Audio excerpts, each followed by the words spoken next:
देखा, हमने इंजील को देखा, हमने कुरान को देखा। जब हमने कुरान खोला और कुरान पढ़ना शुरू किया, कहीं तो तेरी कसमों का अंदाज अलग, यहाँ कसम उठाने का अंदाज अलग, वहां तू कुरान में कसम उठाता है। महबूब तेरी जुल्फों की कसम, महबूब तेरे चेहरे की कसम, महबूब तेरी काली जुल्फों की कसम, महबूब तेरी आंखों की कसम, महबूब तेरे कदमों की कसम। अल्लाह ताला जल्ला मजदहुल करीम ने इरशाद फरमाया,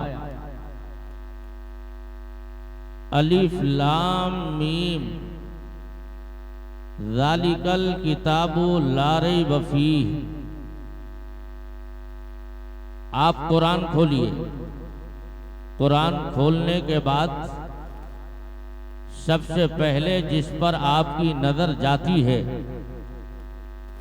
सूरह फातिहा के बाद सूरह बकरा के अंदर इब्तिदान ये 3 हर्फ लिखे हैं, अलिफ लाम मीम,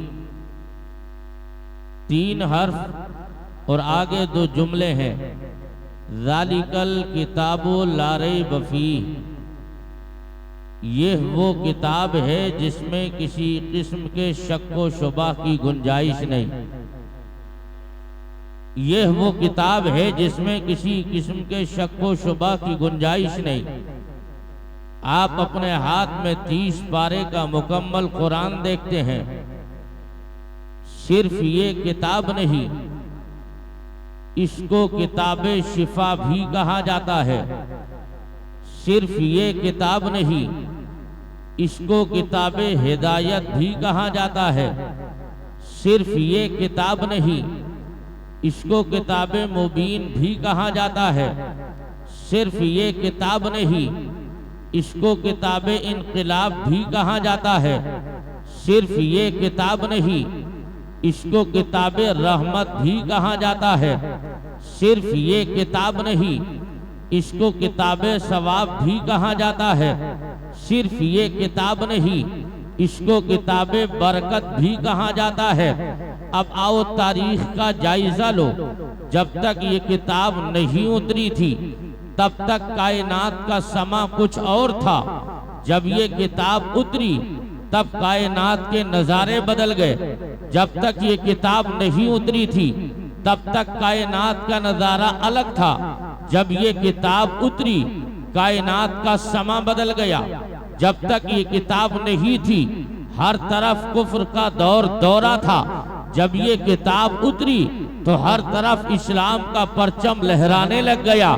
जब तक ये किताब नहीं थी हर तरफ शिर्क का बाजार गर्म था। जब ये किताब उतरी तो फिर शिर्क का बाजार थम गया। तौहीद के डंके हर चार जानिब से लगना शुरू हो गए। जब तक ये किताब नहीं थी ता दुनिया का नजारा अलग था। अब करीब आकर के मैं यूं कहूं, जब तक ये किताब नहीं थी तब भी अबू बकर था, लेकिन इब्ने अबी कहाफा था। जब ये किताब उतरी अबू बकर ने सीने से लगाई तो वही इब्ने अबी कहाफा अबू बकर बनकर जमाने का सिद्दीक अकबर बन गया। जब तक ये किताब नहीं थी तब भी उमर था, लेकिन उस वक्त में उमर इब्ने खत्ताब था। जब ये किताब उतरी तो इब्ने खत्ताब ने सीने से लगाई तो वही इब्ने खत्ताब उमर इस्लाम का फारूक आदम बन गया। जब तक ये किताब नहीं थी उस्मान तब भी था, लेकिन जब ये किताब उतरी उस्मान ने सीने से लगाई। पहले इब्ने अफ़्फ़ान था, जब ये किताब उतरी सीने से लगाई तो वही इब्ने अफ़्फ़ान इस्लाम का ज़ुन्नुरैन बनकर तमाम सखियों का सरदार बन गया। जब तक ये किताब नहीं थी अली तब भी था, लेकिन जब ये किताब उतरी अली ने सीने से लगाई तो वही अली असदिल्लाहिल गालिब बनकर वलियों का ताजदार बन गया। अब और करीब आ जाओ, जब तक ये किताब नहीं थी मुआविया तब भी था, लेकिन जब ये किताब मुआविया तब भी था, लेकिन इब्ने अबी सुफियान था। जब ये किताब उतरी मुआविया ने सीने से लगाई तो वही मुआविया मुदब्बिर वक्त बनकर कातिबे कुरान बन गया। जब तक ये किताब नहीं थी अब्दुल्ला इब्ने उमर तब भी था। जब तक ये किताब नहीं थी अब्दुल्ला इब्ने मसूद जब भी था। जब तक ये किताब नहीं उतरी। अब्दुल्ला इब्ने अब्बास जब भी था, लेकिन उस वक्त में कोई फकीह आजम बना, कोई मुदब्बिर कौम बना, कोई फकीह मिल्लत बना, कोई मुहद्दिस आदम बना। तारीख का जायजा लो, जब तक ये किताब नहीं उतरी। बिलाल तब भी था, लेकिन उमैया का गुलाम था। जब ये किताब उतरी, बिलाल ने सीने से लगाई तो वही बिलाल अब गुलाम नहीं, इस्लाम का हिलाल बन गया। नारे रिसालत, नारे रिसालत, मसलके आला हजरत, मसलके आला हजरत मुफ्ती हसनैन रजा मंजरी, मुफ्ती हसनैन रजा मंजरी।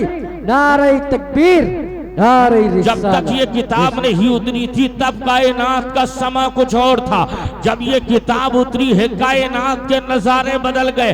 वो कायनात के परवरदिगार हमें ये तो बता, तूने कुरान में ये कहा अलिफ लाम मीम, उलमा तवज्जो करें, अलिफ लाम मीम ज़ालिकल किताबो ला रैब फीह। अलिफ का तर्जमा जब आप उठा कर देखेंगे, बल्कि यूं कहा जाए अल्लाह ने इन 3 हरफों में और 2 जुमलों में पूरे कुरान का तारुफ करा दिया। जिस कुरान को इन बच्चों ने अपने सीने में महफूज किया है, वो कुरान का तारुफ 3 हर्फ और 2 जुमलों में मेरे रब ने कर दिया। वो 3 हर्फ क्या है? पहला हर्फ है अलिफ, दूसरा हर्फ है लाम, तीसरा हर्फ है मीम, और वो 2 जुमले क्या है? तब कुरान कहता है ज़ालिकल किताबो ला रैब फीह, यानी ये वो किताब है जिसमें किसी किस्म के शक व शुबह की गुंजाइश नहीं। इलाहुल आलमीन, तूने 3 हरफों में और 2 जुमलों में पूरे कुरान का तारीफ कर दी, पूरे कुरान का तारुफ करा दिया।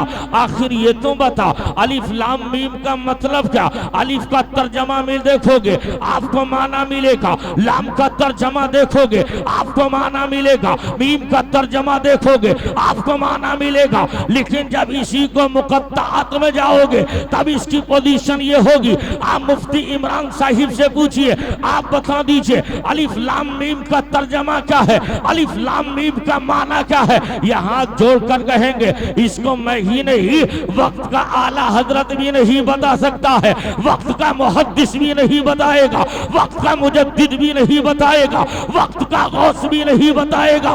फिर आगे बढ़िए, आगे कीजिए हजरत ज़ालिकल किताबु ला रैब फीह से तर्जमा करे, तब ये फौरन उठेंगे और कहेंगे ये वो किताब है जिसमें किसी किस्म के शक व शुबा की गुंजाइश नहीं। लेकिन हजरत अब तारीख का जायजा लो, इन 3 हरफों का तर्जमा न किसी आलिम को पता, न किसी मुफस्सिर को पता, न किसी मुदर्रिस को पता, न किसी मुहद्दिस को पता, कोई नहीं जानता है। लेकिन यही रुक कर मैं अर्ज करूं, कुछ अहले दिल है, कुछ अहले दिल है जिनकी विजदानी कैफियत का इजहार उन्होंने इस तर्ज पर किया है। अलिफ लाम मीम का तर्जमा जाहिरन तो नहीं, लेकिन अहले दिल कहते हैं हाँ हाँ इसका भी माना और मतलब है। कहाँ क्या है? वो ये कहते हैं ये 3 हर्फ जो दिख रहे हैं ये 3 हर्फ नहीं, हकीकत में ये रब ने 3 कसम उठाई है, 3 कसमों का जिक्र किया है। वो 3 कसमें क्या? तब ये बयान करने वाले अहले दिल बयान करते हैं अलिफ का मतलब ये हुआ, अलिफ कह करके खुदा ये कहना चाहता है मुझे अपनी उलूहियत की कसम, लाम मुझे जिब्रील की सदाकत की कसम, मीम मुझे मोहम्मद की अजमत की कसम। ए परवरदिगार, तुझे कसमें उठाने की जरूरत क्यों पड़ गई? तू कसमें क्यों उठा रहा है? हमने तो तौरात भी पढ़ी है, हमने ज़बूर को देखा, हमने इंजील को देखा, हमने कुरान को देखा। जब हमने कुरान खोला और कुरान पढ़ना शुरू किया, कहीं तो तेरी कसमों का अंदाज अलग, यहाँ कसम उठाने का अंदाज अलग, वहाँ तू कुरान में कसम उठाता है। महबूब तेरी जुल्फों की कसम, महबूब तेरे चेहरे की कसम, महबूब तेरी काली जुल्फों की कसम, महबूब तेरी आंखों की कसम, महबूब तेरे कदमों की कसम, महबूब तेरी गलियों की कसम, महबूब तेरी चादर की कसम।